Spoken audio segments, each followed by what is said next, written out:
నమస్కారం. ధ్యాన యువ కార్యక్రమానికి స్వాగతం, సుస్వాగతం.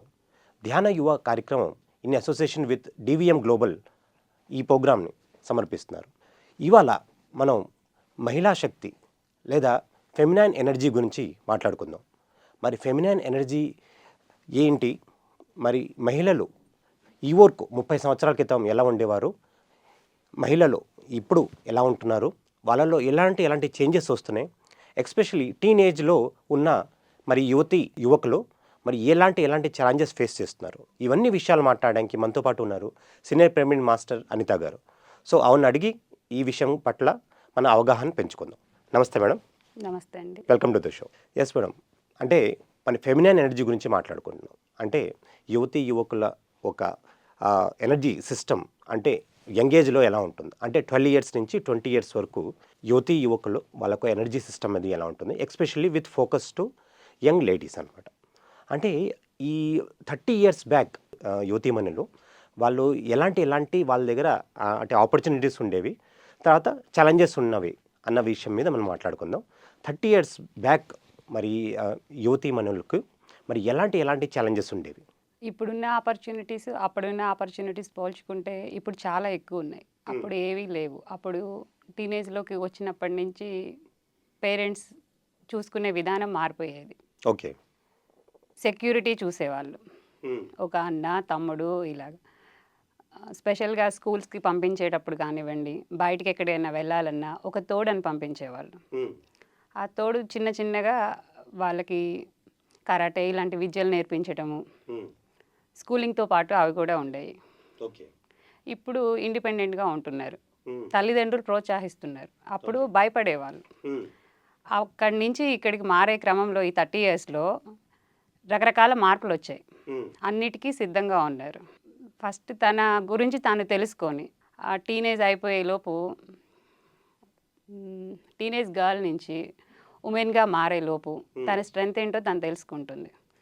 దానికి చదువు, ఆధ్యాత్మికంగా పేరెంట్స్ గైడెన్స్ ఉంటే అలా రెండు ఆ రకంగా ఉపయోగపడుతున్నాయి.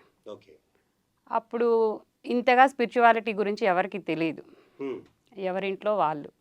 ఇప్పుడు మనకి మెడిటేషన్ అంటే తెలియని వాళ్ళు లేరు. రకరకాలుగా అందరూ ఏదో ఒకటి ఫాలో అవుతూనే ఉన్నారు. స్పెషల్గా టీనేజ్ గర్ల్స్కి కంపల్సరీ స్పిరిచువాలిటీ గురించి అవగాహన కల్పిస్తున్నారు. అప్పట్లో 10th క్లాస్కి చదువు ఆపించేసి ఇంట్లో కూర్చోబెట్టేవాళ్ళు, త్వరగా పెళ్ళిళ్ళు చేసేవాళ్ళు. అంటే 18 ఇయర్స్ కల్లా గవర్నమెంట్ రూల్ పెట్టినా ఇంకా ముందు కూడా చేసేవాళ్ళు.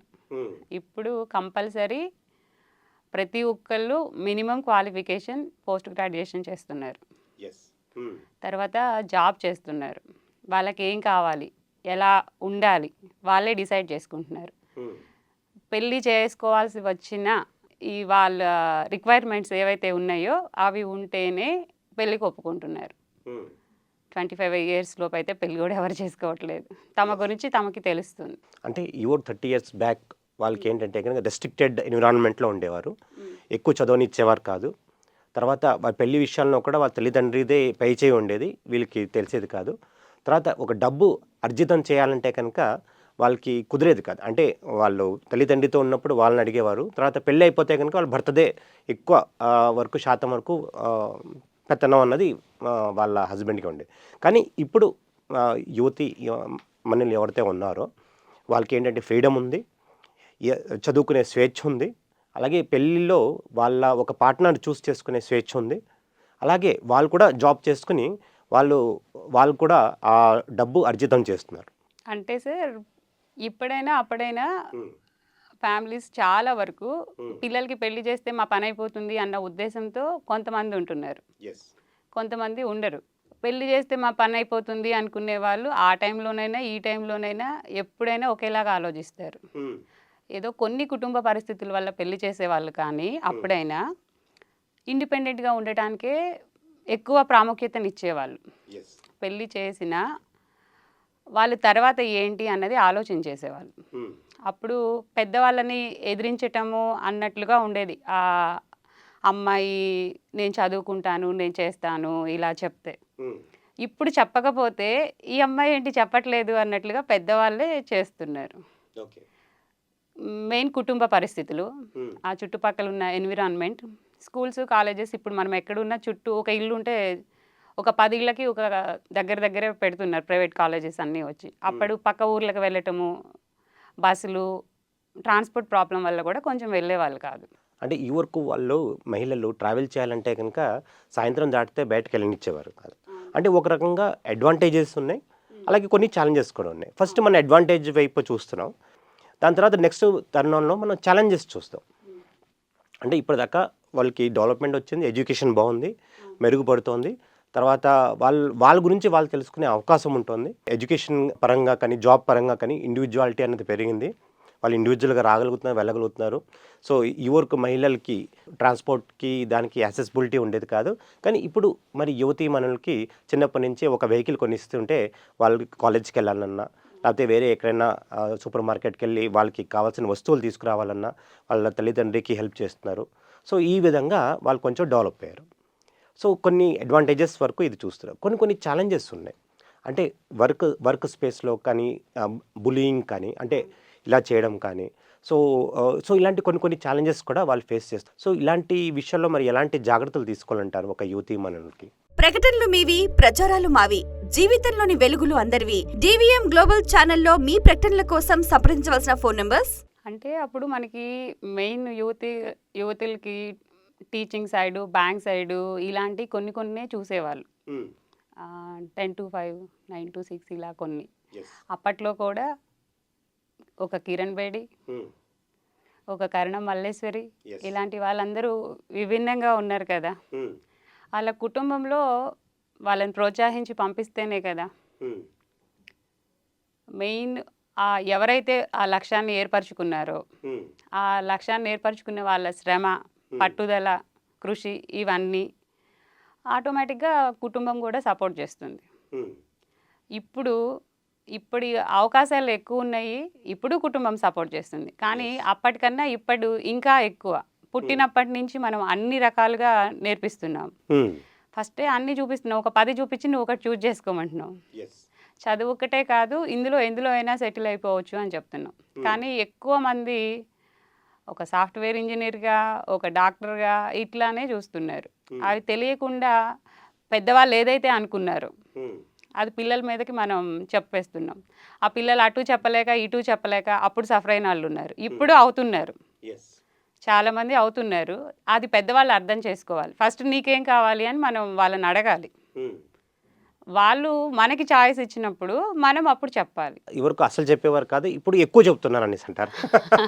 అంటే 30 సంవత్సరాల క్రితం ఏం చేయాలో చెప్పేవారు కాదు, మేము చెప్పిందే చేసింది అనేది. మరి ఇప్పుడేమో ఈ 30 years తర్వాత ఏమైందంటే కనుక మేము చెప్పింది నువ్వు చేయాలి అంటే ఎక్కువ చెప్తున్నారేమో అని బహుశా అనిపిస్తుంది. అంటే అప్పుడు కూడా ఉంది, కాకపోతే ఆప్షన్లు తక్కువ ఉన్నాయి. పెద్దవాళ్ళు ఏది చెప్పినా మన మంచికే అనేసి వాళ్ళ మీద గౌరవం. ఇప్పుడు గౌరవం ఉంది, ఇప్పుడు భయం లేదు. అప్పుడు గౌరవం, భయం రెండు కలిసి ఉండేవి. నేను ఇది చేస్తాను అని ధైర్యంగా వీళ్ళు చెప్తున్నా, మనం ఏం చేస్తున్నాము, ఇంటర్ తర్వాత 4 సంవత్సరాలు ఇంజనీరింగ్ ఎంఎస్కి వెళ్తే సరే ఉంది, లేకపోతే ఇక్కడ క్యాంపస్ ఇంటర్వ్యూలో సెలెక్ట్ అయిపోతావు, బోలెట్ జీతం వస్తుంది, మెయింటైన్ చేసుకోవటం ఈజీ. ఇప్పుడు వాళ్ళ క్రియేటివిటీని మనం బయటికి తీసుకురావట్లేదు. ఆ క్రియేటివిటీ నీకు ఏమైనా తిండి పెడుతుందా అంటున్నాం. అది తిండి పెట్టేదే ఆలోచిస్తున్నాం, కానీ వాళ్ళు ఎంత సఫర్ అవుతున్నారో ఆలోచించట్లేదు.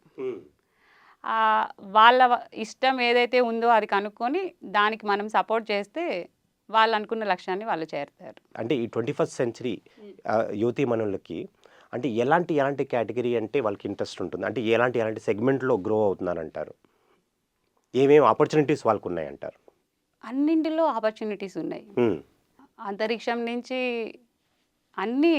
కాకపోతే వాళ్ళు చూజ్ చేసుకోవడానికి ఫ్యామిలీ బ్యాక్గ్రౌండ్ని చూసుకుంటున్నారు. ఒక కల్పన చావ్లా వెళ్ళింది అంటే ఆవిడ మరి ఎంత గ్రేట్. కల్పన చావ్లా, కోనేరు హంపి, అశ్విని నాచప్ప ఇలాంటి వీళ్ళందరూ ఉన్నారు కదా. వాళ్ళు ఏదైతే చూజ్ చేసుకుంటున్నారో దానికి మనం సపోర్ట్ చేయాలి. పెయింటింగ్ ఇష్టం ఉంది, దానికి మనం సపోర్ట్ చేయాలి. కానీ అది ఖర్చుతో కూడిందంటే మనం ఇక్కడ పేరెంట్స్ వెనకడిగేస్తున్నాం. ఆ ఖర్చు ఇవన్నీ పరిగణలోకి తీసుకోకుండా, అంటే డబ్బు అవసరమే కాదనట్లేదు, కానీ వాళ్ళకి మేము వెనుకున్నాం చూసుకుంటాము అన్న సపోర్ట్ ఇస్తే 2 రకాలుగానే స్పాన్సర్స్ని అడగొచ్చు కదా. అలా రకరకాలుగా మన ప్రయత్నం మనం చేయొచ్చు. ఫస్టే అది ఖర్చుతో కూడుకున్నది, వద్దు అని చెప్పేస్తే వాళ్ళకి అదే ఉంటుంది. మా పాప ఇంటర్లో బైపీసీ తీసుకుంటానండి. ఓకే. నేను ఫస్ట్ ఇలాగే చెప్పాను, బైపీసీ తీసుకుంటే అది డాక్టరు, నువ్వు లైఫ్ లాంగ్ చదువుతూనే ఉండాలి, సీట్ రాకపోతే చాలా కష్టపడాలి, ఎంబీబీఎస్ వరకు ఓకే, పీజీకి వెళ్ళిన తర్వాత ఆ సీట్ అంటే చాలా కష్టం, మనం అంత మనీ పెట్టలేము అని. కానీ తను ఏం చెప్పిందంటే, నేను ఎంబీబీఎస్ చదవటం కోసం అని బైపీసీ అంటలేదు, నాకు ఇంటర్లో బైపీసీ ఇంట్రెస్ట్ ఉంది, ఓకే. అందరిలాగా ఎంపీసీ చేసి సాఫ్ట్వేర్ ఇంజనీర్గా వెళ్ళాలని ఇష్టం లేదు, వస్తే మెడిసిన్ చేరతాను, లేకపోతే చాలా కోర్సులు ఉన్నాయి, ఏదో ఒకటి చేరతాను అని చెప్పింది. ఓకే. తను ఇప్పుడు ఎంఎస్సీ అయిపోయింది, కెమిస్ట్రీ, ఫార్మసీ వైపు వెళ్ళింది. ఓ నైస్.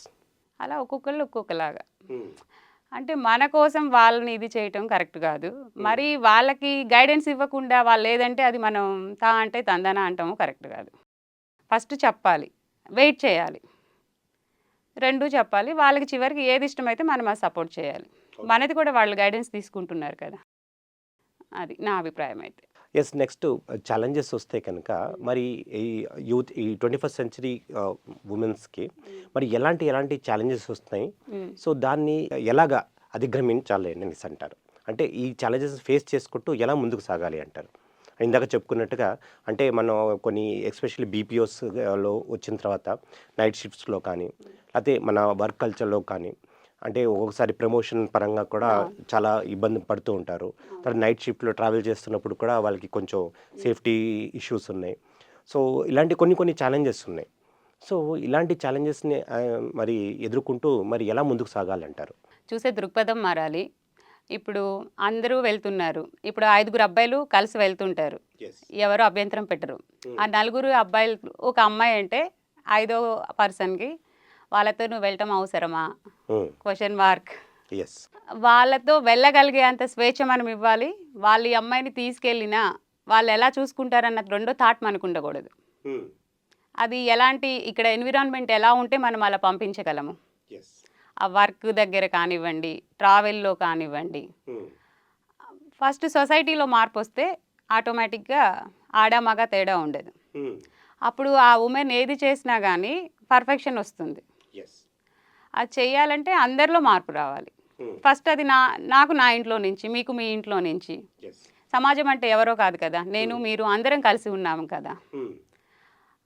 ఉమెన్కి తనకి కొన్ని ప్రాబ్లమ్స్ ఉంటాయి మంత్లీ. ఉమెన్ చాలా పవర్ ఉంటుంది, మెన్ పవర్ వేరు, ఉమెన్ పవర్ వేరు. Physically, mentally, emotionally, all the 3 aspects women is powerful. Thank you. As per Chanakya Niti, this is not my words, ఓహో. చాణక్య నీతిలో చెప్పడం జరిగింది. కానీ అక్కడ ఏదైనా విషయం జరిగినప్పుడు ఉమెన్ ఇమీడియట్గా రియాక్షన్ అవుతుంది, తీసుకుంటుంది. కానీ అక్కడ మెన్ అవసరం ఎక్కువ కనిపిస్తుంది చూసేందుకు. అవి మనం జాగ్రత్తగా చూజ్ చేసుకుంటూ వెళితే ఉమెన్ మెన్ పెద్ద డిఫరెన్స్ ఏమీ ఉండదు. ఉమెన్కి సపోర్ట్ మెన్ ఉంటాడు వెనక ఎప్పుడు. ఇప్పుడు నేను ఇక్కడ కూర్చున్నాను అంటే నా వెనక సపోర్ట్ ఉంది కాబట్టే కూర్చున్నాను, లేకపోతే నాకు అవసరం లేదు, నేను నా ఇంట్లో ఉంటాను.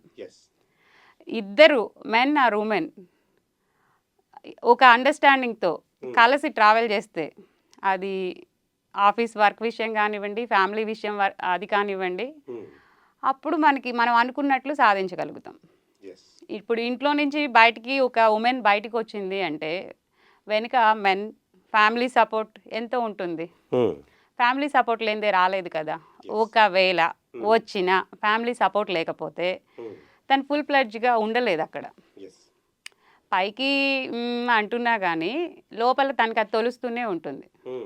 అలాంటప్పుడు వర్క్ మీద 100% కాన్సన్ట్రేషన్ ఉండదు. ఇంట్లో ఆఫీస్లో అంతా సపోర్ట్ ఉన్నప్పుడే తన విజన్ తనకు ఉంటుంది. తన విజన్ తనకు ఉన్నా ఫస్ట్ సపోర్ట్ కూడా ఉండాలి కదా. తనకు కావాల్సింది తను చెప్తుంది. అక్కడ ఎక్స్పెక్టేషన్ అంటే ఎక్స్పెక్టేషన్ పెట్టుకుంటుంది. అది వచ్చినా లేకపోయినా తను ఎంతవరకు చేయగలదో అంతవరకు చేస్తుంది. అంత చేయడానికి తనకి ఎక్కడి నుంచి వస్తుందంటే power. For example meditation, before meditation, after meditation చాలా మార్పు ఉంటుంది.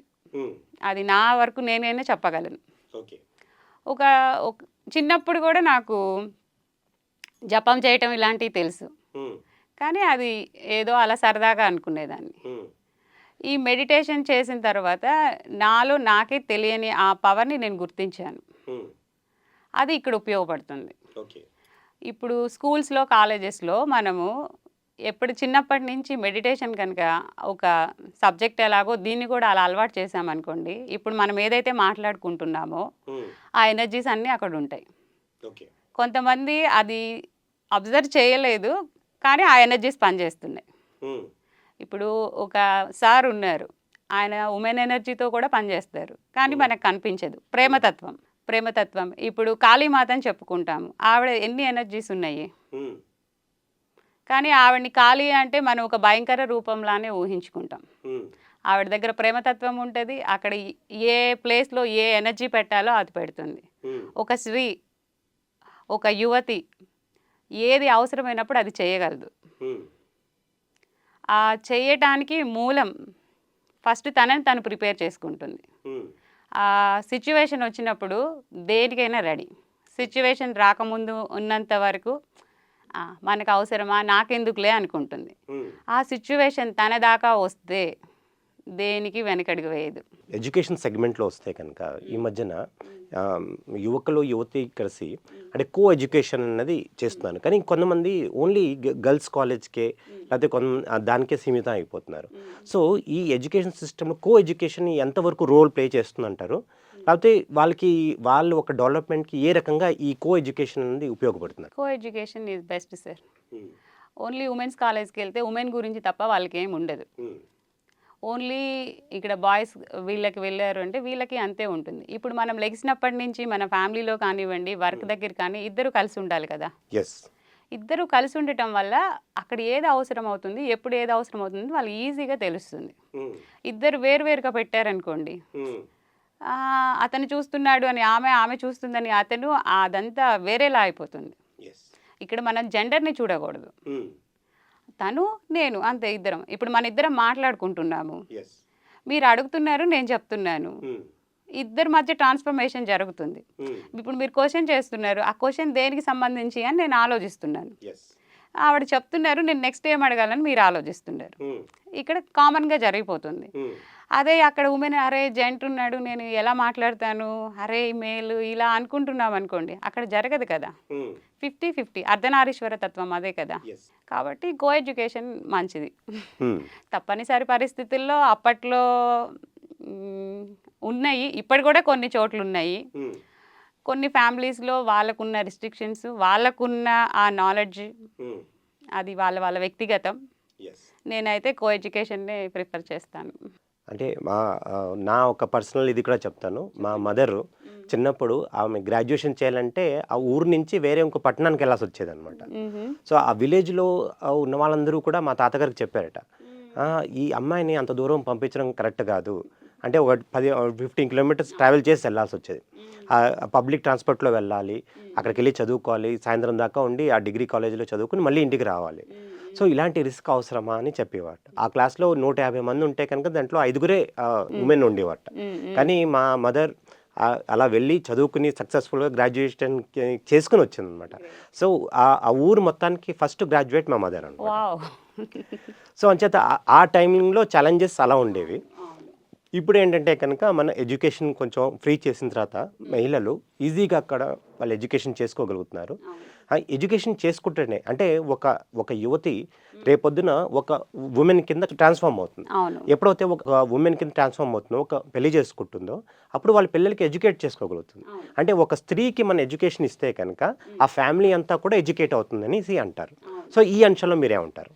అంతే కదా సార్, వాస్తవం అదే కదా. ఇప్పుడు మీ మదర్ గురించి మీరు చెప్పారు, మీ ఇంట్లో ఉన్న వాళ్ళందరూ ఆ ఫ్రీక్వెన్సీలోనే ఉంటారు. ఇప్పుడు మీ వైఫ్ ఇంకా మీ ఫ్యామిలీ మెంబర్స్ అందరూ, ఆవిడ ఎడ్యుకేషన్ లేదనుకోండి, అప్పుడు వేరేలా థింక్ చేస్తారు. ఇప్పుడు సుధామూర్తి సేమ్ మీ మదర్ లాగానే కదా ఆవిడ కూడా. ఆవిడ అంత సామ్రాజ్యానికి అధిపతి అంటే ఎవరికి ఎలా ఉంటుంది? ఆవిడ విడిగా చూస్తే ఎంత నార్మల్గా ఉంటారు. మన ఆలోచనలు గొప్పవే, కానీ ఆచరణలో ఉన్నప్పుడు ఇప్పుడు మీ మదర్ లాగా, ఆవిడలాగా, సుధామూర్తి గారి లాగా అది ఉంటుంది. చదువు ఉన్న వాళ్ళకి, లేని వాళ్ళకి. అలా అని చదువు లేని వాళ్ళందరూ తెలియదా అంటే కాదు. మనది ఒకప్పుడు మన భారతదేశంలో మాతృస్వామ్య వ్యవస్థే కదా నడిచింది. అప్పుడే మన మాతృస్వామ్య వ్యవస్థను మన పూర్వీకులు గుర్తించారు. ఇంట్లో ఉమెన్నే ఉండేది. ఉమెన్ ఇంట్లో బయట రెండూ బ్యాలెన్స్ చేయగలదు. కానీ ఇంట్లో ఫస్ట్ మొదలైతేనే బయటికి అది కనిపిస్తుంది. ఇప్పుడు ఇంట్లో ఉమెన్ లేకపోతే మెన్ హ్యాండిల్ చేయలేడు. మెన్ ఉన్నా లేకపోయినా ఉమెన్ హ్యాండిల్ చేయగలదు. అంటే ఇక్కడ తక్కువ చేయటం అని కాదు, ఈమె దగ్గర ఎక్కువ శక్తి ఉంది అని చెప్తున్నాను. ప్రకటనలు మీవి, ప్రచారాలు మావి. జీవితంలోని వెలుగులు అందరివి. డివిఎం గ్లోబల్ ఛానల్లో మీ ప్రకటనల కోసం సంప్రదించవలసిన ఫోన్ నంబర్స్. అంటే మహిళ అంటే ఆ ప్రకృతికి మరో రూపం అనేసి అంటారు. అంటే ఒక పిల్లాన్ని అలా లాలించి ఎంతో ఓపికగా లాలించి దాన్ని చూసుకోవాలి అంటే ఆ శక్తి స్త్రీకే ఉంటుంది. ఎందుకంటే అంత న్యాచురల్గా ఉంటారు. ఆ పిల్లల్ని చూసుకోవాలంటే చాలా ఓర్పు కావాలి. ఆ ఓర్పు అన్నది ఆ మహిళ దగ్గరే ఉంటుంది. ఆ స్త్రీతత్వం అన్నది ఆ మహిళల దగ్గరికే ఉంటుంది అని ఓషో రజనీష్ గారు మరి చెప్తారు. అంచేత వాళ్ళకి ఆ రకమైన శక్తి ఆ ప్రకృతి ద్వారా ఇవ్వబడింది అనేసి నేను అనుకుంటా. మీరేమంటారు? అంతే సార్, ఆదిశక్తితో పోలుస్తారు ప్రతి స్త్రీని. మార్నింగ్ ఆఫీస్కి భర్త పిల్లలు ఉదయం స్కూల్కి వెళ్ళేటప్పుడు ఆవిడ ఎన్ని చేతులతో పనిచేస్తే ఉదయం 7:30, 8 క్యారేజీలు వాళ్ళకి వెళ్ళడానికి అన్నీ చూస్తుంది. తన ఇంట్లో పనులు తను చేసుకొని వాళ్ళకి కావాల్సిన టిఫిన్స్ స్నాక్స్ అన్నీ పెట్టిస్తుంది. తను కూడా మళ్ళీ ఆఫీస్కి వెళ్తుంది. ఇప్పుడు మ్యాక్సిమం 100 ఇళ్లలో 70 మంది ఇద్దరు పనిచేస్తున్నారు. అంటే తను చదువుకున్న చదువు నిరుపయోగం అవ్వకూడదు అని ఒకటి ఉంది, ప్లస్ ఆర్థికంగా కూడా స్థిరత్వం కావాలి అనేసి. మగవాళ్ళు సహాయం కంపల్సరీ చెయ్యాలి. ఇది నా పని కాదు ఇంటి పని అని కొంతమంది తప్పుకుంటారు. కానీ ఆడవాళ్ళు అలా తప్పుకుంటే ఆ ఇంట్లో పరిస్థితి ఎలా ఉంటుంది? దాన్ని కొంతమంది తక్కువ మంది మగవాళ్ళు అర్థం చేసుకున్నారు. వాళ్ళు ఉమెన్కి సపోర్ట్ చేస్తే ఇంకా బయట జరుగుతున్నవన్నీ మనం ఇలా ఈ డిస్కషన్లు పెట్టాలి ఇవి కూడా ఏమీ అవసరం ఉండదు. చక్కగా ఏదైతే అందరూ కోరుకుంటారో అదే ఉంటుంది. ఇప్పుడు నా ఇంట్లో నేను హ్యాపీగా ఉన్నాను, మీ ఇంట్లో మీరు హ్యాపీగా ఉన్నారు. ఇప్పుడు చూస్తున్న వాళ్ళు ఎంతో మంది ఉంటారు. వాళ్ళ ఇంట్లో వాళ్ళు సపోర్ట్ చేస్తుంటారు, కానీ మళ్ళా ఇంకొక చోటకి వెళ్ళేసరికి కామెంట్ చేస్తుంటారు. ఎవరైనా ఒక జెంట్ లేడీకి హెల్ప్ చేస్తూ ఉంటే ఈయన వండి పెడతాడు, ఆవిడేం తీరిగ్గా ఖాళీగా కూర్చుంటుంది. ఆవిడ ఎన్ని పనులు చేసి ఖాళీగా కూర్చుంటుంది? ఎక్కువ స్త్రీలు కూడా కామెంట్ చేస్తూ ఉంటారు ఇలాగా. యువతీ యువకులుగా ఉన్నప్పుడే ఆ పిల్లలు తల్లి తండ్రి సహాయం చేస్తున్న చిన్నప్పుడు ఒక అమ్మాయి అబ్బాయి చూస్తారు. రేపు వాళ్ళ పార్ట్నర్కి వాళ్ళు హెల్ప్ చేస్తారు. మనం ఇంట్లో ఇలా స్ట్రిక్ట్గా కూర్చున్నాం అనుకోండి, రేపు వాడు ఆమె అదే చేస్తారు. చిన్నప్పటి నుంచి నేర్పించాలి ఏదైనా. స్త్రీ శక్తి అన్నది ఓన్లీ స్త్రీగా ఉన్నందుకు అమ్మాయిలు అనేది కాదు, అబ్బాయిల్లో కూడా స్త్రీతత్వం ఉంటుంది, అమ్మాయిల్లో కూడా పురుషతత్వం ఉంటుంది. ఆ రెండు బ్యాలెన్స్ చేసుకొని ప్రతి ఒక్కళ్ళం ఒక ఎనర్జీ, ఆ ఎనర్జీగా మనం ఉండగలిగితే మనం ఇలా అన్నీ మాట్లాడాల్సిన అవసరం కూడా ఉండదు. అంటే ఈ యువతి యువకులకి మన చిన్నప్పటి నుంచే మెడిటేషన్ నేర్పిస్తే, అంటే ఎందుకంటే ఇప్పుడు చాలామంది ఏమంటారంటే కాలేజెస్లో స్కూల్స్లో కానీ లేకపోతే పేరెంట్స్ కానీ ఏం కంప్లైంట్ చేస్తారంటే ఈ 12 to 18 అన్నది చాలా డిస్టర్బెన్స్ గ్రూప్ అంటారు. ఎందుకంటే 12 to 18లోనే వాళ్ళకి చాలా మటుకి వాళ్ళ బాడీలో చేంజెస్ కానీ వాళ్ళ ఇమోషనల్ చేంజెస్ కానీ సో వాళ్ళ బిహేవియర్లో చేంజెస్ కానీ ఇవన్నీ కూడా వస్తాయన్నమాట. సో అంటే ఈ ఏజ్లో కనుక వాళ్ళకి మెడిటేషన్ని ఇంట్రడ్యూస్ చేస్తే కనుక మరి వాళ్ళ లైఫ్ని ఎలా మలుపు తిరగడానికి ఎలాగ ఉపయోగపడుతుంది అంటారు? అంటే మనం అప్పటిదాకా కూడా కాదు సార్, ఇప్పుడు స్కూల్కి పంపిస్తున్నాం కదా, ఒకప్పుడు 5 సంవత్సరాలు వచ్చే వరకు పంపించేవాళ్ళు కాదు, ఇప్పుడు 2.5 yearsకే పంపిస్తున్నాం. ఈ స్కూల్కి పంపించేటప్పుడు చిన్నతనం నుంచి ఈ మెడిటేషన్ అన్నది అలవాటు చేస్తే రోజు అన్నం తినటం ఎంత సహజమో మెడిటేషన్ చేయటం అంత సహజం అన్నది వాళ్ళకి అన్నీ ఆటోమేటిక్గా అలవాటు అయిపోతాయి. ఇప్పుడు ఫిజికల్గా బాడీలో చేంజెస్ వస్తాయి. స్పెషల్గా కొంతమంది తెలియని తనంతో అందరూ అని కాదు, అమ్మాయిలు అబ్బాయిలు వాళ్ళ బాడీ చేంజెస్ని ఇలా అబ్జర్వ్ చేస్తూ ఉంటారు, అది తెలియక. అది చిన్నప్పటి నుంచి మన బ్రాడ్ మైండ్తో ఆలోచిస్తున్నాం అనుకోండి, అది సహజం అనుకుంటారు. చాలామంది పీరియడ్స్ గురించి మాట్లాడటానికి కూడా చాలా ఇబ్బంది పడుతుంటారు, అది కామన్. ఒక అబ్బాయికి ఆ అవగాహన తెలియదు, మనం ఇంట్లో నేర్పించట్లేదు, రే నీకెందుకు నువ్వు అబ్బాయి కదా అనేసి అంటారు. అలాంటివి కూడా నేర్పించగలిగితే అప్పుడు ఆ అమ్మాయి నెక్స్ట్ తన ఫ్యూచర్లో వచ్చే వైఫే కాదు, ఇప్పుడు తన పక్కనున్న వాళ్ళు కానీ కొలీగ్స్ కానీ వాళ్ళ ఆఫీస్లో వర్క్ చేస్తే కొలీగ్స్, ఎడ్యుకేషన్ టైంలో చేస్తుంటే వాళ్ళ తోటి స్టూడెంట్స్ని వాళ్ళ పట్ల సుహృద్భావంతో ఉంటుంది. అది మనకి ఇంకా యాడ్స్ ఎలా చూపిస్తుంటారు, ఆ పాపకి ఆ టైం అప్పుడు చూడండి షేమ్ అన్నట్లుగా అలా చేస్తూ ఉంటారు. అది మన ఇంట్లోనే ఉందనుకోండి, అది తప్పేం కాదు, అది న్యాచురల్ ప్రాసెస్, అది అలాగే అని పర్వాలేదమ్మా, టేక్ రెస్ట్, అలా చూపించగలగాలి, అలా చెప్పగలగాలి. ఒక మదరు తన బాబు ఆర్ పాప చిన్నప్పటి నుంచే చెప్పాలి. ఒక ఫాదర్ కూడా దాన్ని తెలుసుకుని ఆయన కూడా చెప్పాలి. ప్రతి ఒక్కళ్ళ ఇంట్లో ఉన్నారు కదా ఉమెన్, పెళ్లి చేసుకోకుండా లేరు, అందరికీ ఉంటారు, చిన్నప్పుడు అమ్మ దగ్గర నుంచే వచ్చారు కదా. అలా తల్లిదండ్రులుగా ఉన్నప్పుడు పిల్లలకి మనం ఏదైతే నేర్పిస్తామో వాళ్ళు తల్లిదండ్రులు అయ్యే వరకు ఈ ప్రాసెస్ మొత్తంలో అన్నీ తెలుసుకుంటారు. అప్పుడు టీచ్ చేయటాలు, ఒకప్పుడు ర్యాగింగ్ అంటే ఎంత భయపడేవాళ్ళు, సగం ర్యాగింగ్ పుణ్యమా అని చెప్పేసి ఆడపిల్లల్ని కాలేజీలకు పంపించిన సందర్భాలు కూడా ఉన్నాయి. తప్పు ఎవరిదైనా అమ్మాయిదే తప్పు అంటారు, అందువల్ల కాలేజీ మానిపిస్తారు. ఈ అమ్మాయి మైండ్లో ఆ టెన్షన్ ఉంటుంది. అటు చదువు మీద ఉన్న ఇంట్రెస్ట్, ఇష్టము, దాన్ని వదులుకోలేక, అది వాళ్ళు ఏడిపిస్తున్నది ఇది చేయలేక మధ్యలో ఎంతో నలిగిపోయి సూసైడ్ కేసులు కూడా వస్తున్నాయి కదా. కాలేజీల్లో ర్యాంకులు ర్యాంకులు ర్యాంకులు. ఆ ర్యాంక్ రాకపోతే ఏమి, మనం వాళ్ళ పిల్లలకి ఫస్ట్ ఏమి ఇవ్వాలి, సరైన ఆలోచన ఇవ్వాలి, ఏ విషయం పట్లైనా సరైన అవగాహన ఇవ్వాలి. ఆ ర్యాంక్ రాకపోతే నీ జీవితమే అయిపోతుంది అని చెప్పేస్తే ఆ పిల్లలు అటు తల్లిదండ్రులకు చెప్పలేక, అటు కాలేజీలో చెప్పలేక బలవన్ మరణాలు. వీళ్ళు పిల్లల్ని కంటుంది ఎందుకు? కనే ముందే అవేర్నెస్తో ఉంటే, ఎప్పుడైతే మనం చిన్నప్పటి నుంచి వీళ్ళకి మెడిటేషన్ అవి నేర్పించామంటే పెళ్లి చేసుకునేటప్పటికే ఒక అవగాహన ఉంటుంది. ఆ అవగాహనతో వాళ్ళు పిల్లల్ని కనేది కూడా కాన్షియస్గా కంటారు. జంతువులకి మనకి తేడా ఉంది కదా, మనం జంతువులం కాదు, అవి 4 కాళ్ళ జంతువులు, మనం 2 కాళ్ళు, కానీ మనకి మైండ్ అన్నీ పనిచేస్తున్నాయి కదా. కాన్షియస్గా ఎప్పుడైతే మనం ఏదైతే చేయగలుగుతామో మనకి పర్ఫెక్షన్ వస్తుంది. ఒకవేళ రాకపోయినా మళ్ళా మనకు నేర్చుకుంటాం కదా. సపోర్ట్ అనేది మెయిన్ ఇంపార్టెంట్. చిన్నపిల్లలు అప్పటి నుంచి మనం పేరెంట్స్ వెనక మేము ఉన్నాం మీకు అని పేరెంట్స్ సపోర్ట్ ఇచ్చి ఆ పిల్లలకి నేర్పించి, ఇప్పుడు స్కూల్స్కి వెళ్ళిన తర్వాత, చిన్నప్పుడు మా పిల్లలకి నేను స్కూల్కి వెళ్ళి మాట్లాడినప్పుడు హాలిడేస్ అప్పుడు హోంవర్క్ ఇవ్వద్దని చెప్పేదాన్ని. వాళ్ళు టీచర్స్ అడిగేవారు, పేరెంట్స్ టీచర్స్ మీటింగ్లో, అందరూ హోంవర్క్ ఎక్కువ ఇవ్వమంటారు, మీరు ఎందుకు వద్దంటున్నారు అని అడిగేవాళ్ళు. నేను చెప్పేదాన్ని, అవును సార్, మీరు హాలిడేస్ అని ఇస్తున్నారు, హోంవర్క్లు ఇస్తారు, వాళ్ళు ఇంకా ఎంజాయ్ చేసేది ఎక్కడ? హాలిడేస్లో మనం బయటికి వెళ్దామంటే నాకు హోంవర్క్ ఉంది, నేను చేయలేను. ఈ 1 వీక్ హోంవర్క్ 10 days ఇచ్చేస్తారు, హాలిడేస్ 1 week, హోంవర్క్ 10 days. ఆ పిల్లలు ఇంకా ఎంజాయ్ చేస్తుంది ఎక్కడ? ఇప్పుడు ఎగ్జామ్స్ అయిపోయినాయి క్లియర్ అంటే వాళ్ళు ఏం చేసేవాళ్ళు, ఈ ఎగ్జామ్లో ఏ క్వశ్చన్ పేపర్ అయితే వచ్చిందో అవన్నీ రాసుకురమ్మని చెప్పేవాళ్ళు. ఎవరో బాగా చదవని పిల్లల కోసం అందరికీ అదే ఇస్తారు. స్కూల్లో టీచర్ అందరికీ ఒకేలాగా చెప్తారు, కానీ ఆ పిల్లలు గ్రాస్పింగ్ ఎవరికి ఎంత ఉంది అన్న దాన్ని బట్టి పేరెంట్స్ ఏం చేస్తారు, అరే ఆ అమ్మాయికి వచ్చింది, ఆ అబ్బాయికి వచ్చింది, నీకెందుకు రాదు అంటారు. కానీ వాళ్ళకి ఎందులో అయితే, వాళ్ళకి చదువులో తక్కువ ఉండొచ్చు, డ్రాయింగ్లోనో లేకపోతే ఇంకో దాంట్లోనో ఎందులో ఇంట్రెస్ట్ ఉందో, ఏదైనా స్పోర్ట్స్, అది వాళ్ళకి అది స్పెషల్గా అది గైడెన్స్ ఇచ్చుకోవాలి. అలా చేస్తే అన్నీ బాగుంటాయి.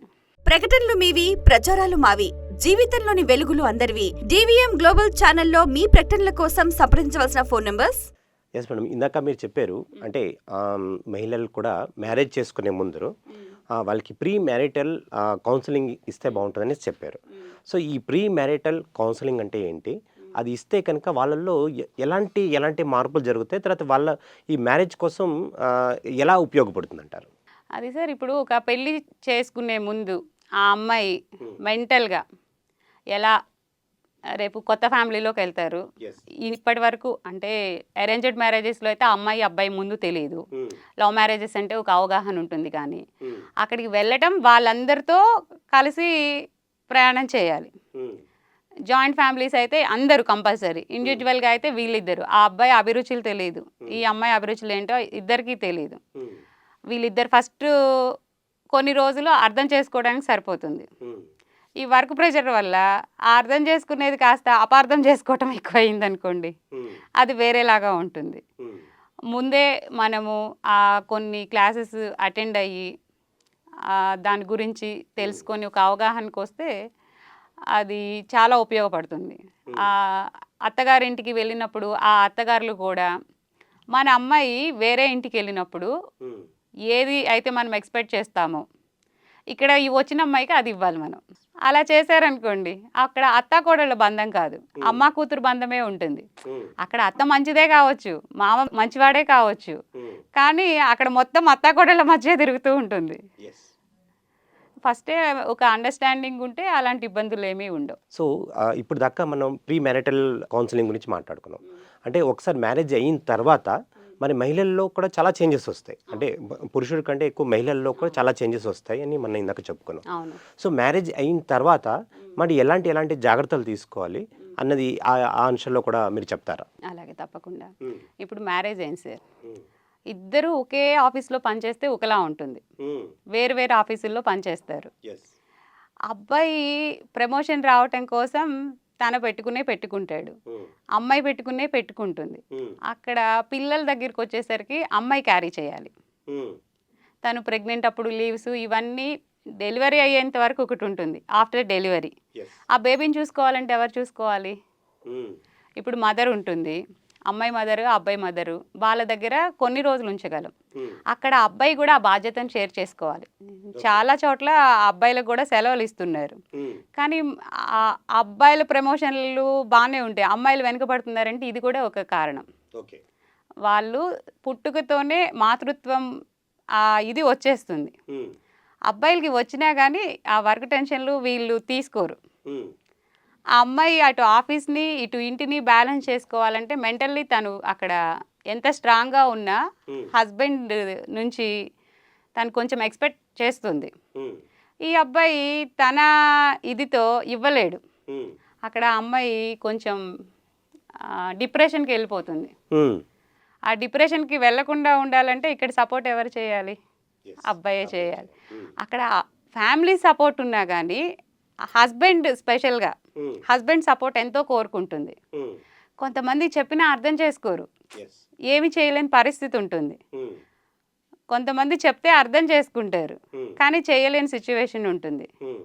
అందుకే కొన్ని గవర్నమెంట్స్ సెలవులు ఇస్తున్నాయి ప్రత్యేకంగా.